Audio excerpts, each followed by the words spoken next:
Dari hari pertama itu Sandi Situngkir sama Pak Jonathan, sama Pak Herbert. Pak Yusuf Manubulu dikeroyok itu 40 orang polisi datang, mau diseret. Mereka telepon Pak Sandy sama Pak Jonathan, sama Herbert. Ya, sampai di lobi, sampai akhirnya dikawal sampai ke Bandung, tanpa harus polisi ikut-ikutan.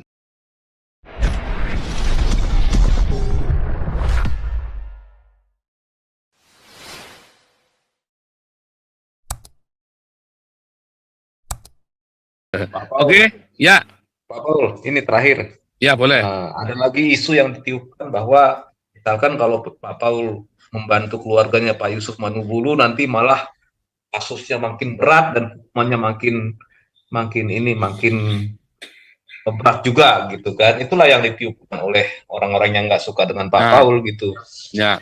Nah, jadi nanti besok kalau andaikan keluarganya jadi tampil ataupun pengacaranya tampil, ya nggak perlu semua yang detil-detil dikeluarkan Pak Paul, karena mereka ini juga ini harimau liar ini Pak, mau harapkan donasi juga dari Manubulu kan gitu kan, motivasinya sebenarnya itu, jadi ya harus dijaga-jaga juga Pak Paul gitu. Silakan Pak. Saya hanya ngumpulin dana saja saudara ya. Iya. Membantu mengumpulkan dana, karena terbukti channel ini buat ngumpulin dana cepat. Mengapa? Karena uangnya bukan buat saya. Ya, kita kumpulkan sudah lebih dari 10 miliar, sudah belasan miliar. Saya tidak pernah sentuh 1 rupiah pun. Siapa yang membantu Pak Yusuf Manubulu? Pak Santi Amar, bukan saya. Jadi nggak ada kaitannya dengan saya. Saya hanya membantu ngumpulin. Masa saya nggak boleh ngumpulin dana? Masa saya tidak boleh bersolidaritas? Boleh dong, itu kan hak setiap orang untuk berbuat kebaikan.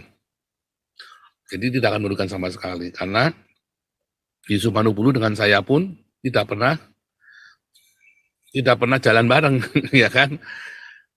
Itu ya, jadi bukan kroni, ya kan? Bahkan kita pernah bersih tegang dengan sangat jelas, ya kan? Nah, jadi ini hanya solidaritas saja. Siapakah yang membantu Pak Yusuf Manubulu? Ya hanya Galarua, bukan saya. Jadi nggak ada kaitannya dengan DPO. Kedua, siapakah yang berperan aktif? Ya pengacaranya. Pengacaranya siapa? Pengacaranya Pak Yusuf Manubulu sendiri. Pengacaranya Pak Manubulu itu yang nunjuk bukan saya loh, bukan Pak Santi Amar loh. Pak Yusuf Manubulu sendiri.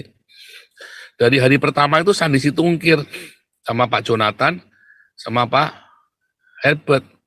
Pak Yusuf Manubulu dikeroyok itu 40 orang polisi datang, mau diseret. Mereka telepon Pak Sandy sama Pak Jonathan, sama Herbert. Ya, sampai di lobi, sampai akhirnya dikawal sampai ke Bandung tanpa harus polisi ikut-ikutan. Jadi mereka pergi dengan volunteer, itu mereka sendiri, dan waktu itu kita belum terlibat. Cuman Pak Herbert memang ada informasi ke saya, Pak Yusuf Manubulu dibawa ke Bandung ini Pak. Dari hari pertama, cuman saya diam saja. Baru terakhir saya baru komentar, ya saudara ya. Jadi nggak ada kaitannya. Pembelaannya Pak Yusuf Manubulu dengan saya itu nggak ada pembelaan, saya hanya membantu mengumpulkan untuk biaya lawyer saja. Ya, dan itu pun nanti sepengetahuan dari keluarganya. Kita open semuanya, 1 rupiah pun tidak ada yang ditahan oleh Galarua. Tidak ada persenan, nggak ada. Ya, tidak ada persenan. Kecuali kalau nanti untuk penggalangan aksi damai, ya, termasuk mau ketemu ketemu staf Pak Jokowi segala macam, itu saya nggak tahu Pak Santi Amar mesti ngomong sama istrinya Pak Yusuf Manubulu. Ya kan, kalau kan aksi damai kan mesti kasih nasi bungkus, paling nggak kan nasi bungkus mesti keluar, ya kan. Ya mesti ngomong, nanti dipotong dari ini ya, nanti kita kasih tahu dipotong dari ini ya. Kita bilang begitu, dipotong dari dana yang kita kumpulkan ya. Itu saudara ya, jadi sebetulnya itu yang kita lakukan. Karena di channel ini memang ngumpulin dana cepat sekali saudara ya. Mengapa cepat? Ya karena uang, saya nggak pernah ngambil keuntungan buat saya pribadi ya, makanya orang percaya. Sampai kiamat pun saya nggak akan bisa ngambil uang dari Damaris, dari Damar Kasih, sampai nggak akan bisa serupiah pun, sampai kiamat juga nggak bisa saudara. Ibu Linda galaknya minta ampun, Ibu Lianti galaknya minta ampun, Pak Harto ini juga orangnya angel saudara. Karena jangan main-main dengan para bendaharanya 4 yayasan ini saudara ya. Rese-rese saudara. Rese-rese. Jadi artinya kan ini Pak Paul, artinya kan Zoom ini kan ya itu kan hanya mengikuti bagaimana keputusan keluarga kan ya Pak ya. Iya, kita kan cuman membantu penggalangan dana saja. Iya. Itu yang paling penting Pak. Soalnya kita khawatir kemarin uangnya Pak Yusuf Manubulu kan kayak KC kemarin kan uangnya kan langsung diblokir sama polisi kan, cukup kan.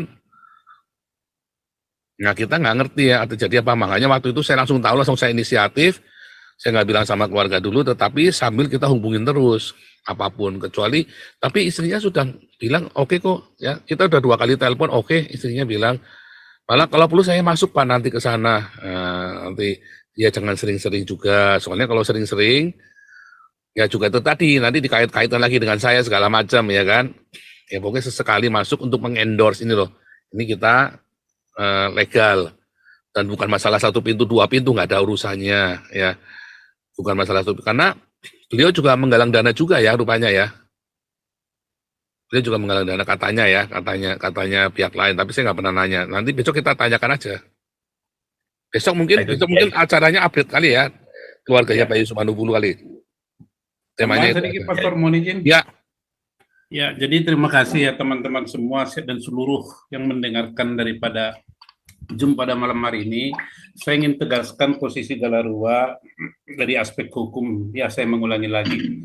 Jadi, misalnya Pastor Paul mengatakan begini, dan itu adalah fakta, bukan karena Pastor Paul teman saya, enggak. Jadi kita ini namanya Galarua itu ya adalah itu ya bela negara. Salah satu itu adalah ideologi Pancasila. Jadi kalau ada diaspora di seluruh dunia ini, ya diaspora di seluruh dunia tertarik dengan pergerakan dan perjuangan daripada Galarua, kita tidak bisa larang. Negara pun tidak bisa larang. Karena itu sesuai dengan sila-sila Pancasila. Kalau misalnya yang disebutkan oleh Bung Karno internasionalisme, yaitu ini internasionalisme, kemanusiaan yang adil dan beradab, itu yang kita jalankan. Seperti yang saya katakan kemarin, kita adalah JIP, Justice, Equality, Prosperity and Brotherhood. Nah, persaudaraan ini kan namanya kemanusiaan, internasionalisme. Mana bisa saya larang misalnya Pastor Paul Jang bersimpati dengan Galarua karena perjuangannya. Ya kita bersyukur, misalnya ada nanti di Amerika, ada di Australia, ada di mana-mana. Nggak bisa. Itu kan lintas agama, lintas wilayah, lintas keyakinan, itu lintas agama ya, brotherhood itu persaudaraan. Itu yang dijalankan oleh Galarua. Jadi misalnya seperti Yusuf Manubulu juga bukan punya hubungan khusus dengan Galarua, tetapi panggilan itu tadi ya, justice, penegakan hukum yang benar dan berkeadilan. Jadi kalau ada orang bersimpati, tolong dong, saya mau bantu keluarga Pak Yusuf Manubulu lewat Galarua, ya kita tampung, kita salurkan, ya kita berikan sejujurnya. Dan pakailah itu untuk kebutuhan mereka. Mungkin kebutuhan keluarganya, kebutuhan dari Pak Yusuf Manubulu, ya kan? Kan mereka juga perlu kebutuhan sehari-hari. Kalau Yusuf Manubulu sudah ditahan gitu, dari mana duitnya untuk makan keluarganya? Ya kalau sakit, urusan ini itu, kemudian urusan daripada lawyer. Kalau ada orang bantu masa dihalang-halangi, terus kalau ada orang bantu secara kemanusiaan terus ditambah hukumannya, lah kalau gitu kita bisa bertanya dong, Indonesia ini negara apa sih? Negara apa sih? Masa orang kalau dalam kesusahan dibantu terus dikait-kaitkan dengan misalnya Pastor Paul Jang yang nggak ada kaitan hukum, dipersulit, hukum dari mana lagi tuh? Hukum dari mana? Lah kalau begini nanti kan Indonesia ini akan jadi repot. Saya percaya kepada penegak hukum di Indonesia, polisi dan lain sebagainya itu profesional. Apalagi Kapolda yang Jawa Barat ini adalah mantan Kapolda dari Lampung yang sudah membuktikan track recordnya menangani perkara-perkara yang begini. Dia itu garis lurus gitu. Terlepas dari desakan kiri kanan, saya percaya Kapolda Jawa Barat ini menunjukkan kredibilitas dan integritasnya. Sudahlah, ini kan persoalan manusia, bukan persoalan agama. Kalau ini dibawa-bawa ke persoalan agama, ini negara Republik Indonesia ini akan nanti bubar. Jadi kita, masalah agama ini mari kita redusir, walaupun memang faktanya ada. Kita tidak pungkiri, dan sejarah panjang itu membuktikan bahkan sampai hari ini pun. Tetapi itu jangan dijadikan suatu model gitu. Dan saya berharap kelompok-kelompok tertentu yang menamakan diri atau MNC sudahlah sadarlah, kita ini hidup dalam suatu negara Republik Indonesia. Dan termasuk bohir-bohirnya lah, siapapun saya tidak tahu ya. Tapi kalau sejarah saya lihat ada bohir-bohir ini tertentu. Ya, kegagalan sidang raya Dewan Gereja Dunia di Indonesia 1975, ada kelompok-kelompok ya, yang mengancam itu supaya gagal gitu. Alasannya sederhana. Oh, nanti kristenisasi, Bapak Ibu para bohir ya, siapapun Anda di sana, ini tidak ada hubungannya dengan kristenisasi. Kita itu bagaimana supaya masyarakat itu dicerdaskan, dicerahkan. Anda yang menggunakan kata-kata kristenisasi untuk melindungi kepentingan Anda sendiri, bukan? Anda selalu mengatakan mayoritas, minoritas, mayoritas, minoritas. Ya, bahkan itu tokoh-tokoh agama di Asia juga, tokoh agama yang ada di Dewan Gereja Asia juga mengatakan, Anda di Indonesia minoritas. Kita tidak percaya itu karena kita punya Pancasila. Jadi saya harap mari Indonesia kita bangun. Indonesia harus menjadi sumber berkat bagi negara-negara lain. Bukan jadi sumber malapetaka. Bukan menjadi taman sari daripada persoalan atau konflik. Tapi taman sari perdamaian di dunia ini. Saya pikir Bapak Bohir atau siapapun Anda di sana itu mari kembali. Jadi itu harapan saya, jangan dikait-kaitkan. Tetapi kalau Anda kaitkan juga itu hak Anda dan akan kelihatan nanti, tidak ada hubungannya. Saya jelas, kalau Anda misalnya mau tahu Galarua itu ada nggak hubungan hukum antara Galarua dengan Pastor Polda, nggak ada. Periksa aja tuh di Kemenkumham itu, aktenya nggak ada sama sekali. Itu tadi brotherhood, ya kami itu disambung oleh brotherhood persaudaraan. Betul. Brotherhood itu loh, jadi lintas agama, lintas suku, lintas culture, lintas wilayah, itu lintas keyakinan. Itulah semboyan atau sesanti daripada Galarua, ya teman-teman. Jadi terima kasih, ini aja saya harapkan, jangan kita habis energi kita untuk hal-hal yang periperi yang tidak punya makna lah. Ya. Terima kasih Pastor Paul atas kesempatan ini, juga teman-teman yang lain. Tuhan memberkati kita semua.